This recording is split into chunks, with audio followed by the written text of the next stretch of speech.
Salam kasih karunia karena semua hanya karena kasih karunia Tuhan Yesus Kristus. Mengenal lebih dalam tentu berbeda dengan sekedar tahu. Dan sebagai kepala keluarga, pemimpin, atau seseorang yang sedang membangun hubungan, kita perlu mengenal lebih dalam orang-orang yang bersama dengan kita, bukan hanya sekedar tahu.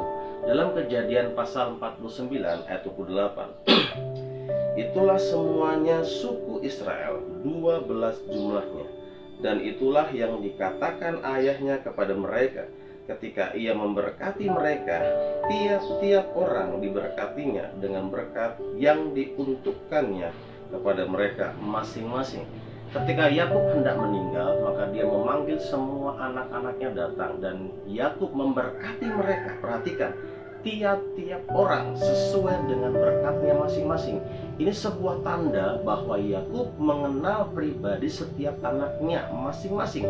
Dia tahu apa yang menjadi kelemahannya, dia tahu apa yang menjadi kelebihannya, bahkan dia menguraikan dengan jelas apa yang menjadi kelemahan Ruben, apa yang menjadi kelebihan Simeon, dan lain sebagainya. Kenapa dia seperti itu? Karena dia mengenal lebih dalam. Dia menyampaikan itu semua supaya anak-anaknya juga belajar ketika mereka salah, mereka juga harus memperbaikinya dan jangan sampai jatuh kepada kesalahan yang sama.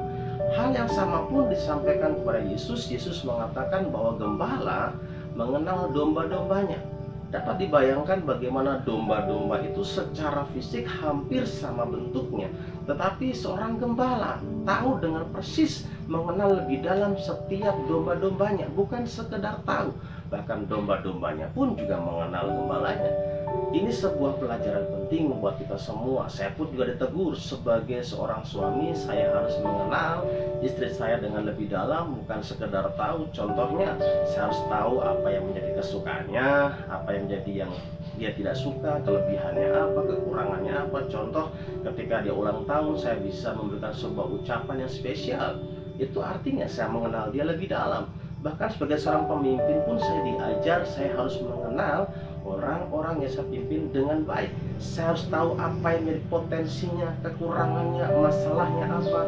Bukan sekedar tahu saja, tapi harus mengenal lebih dalam. Untuk itu, kalau engkau seorang kepala rumah tangga, marilah kenalilah istrimu dengan baik, kenali anak-anakmu dengan baik.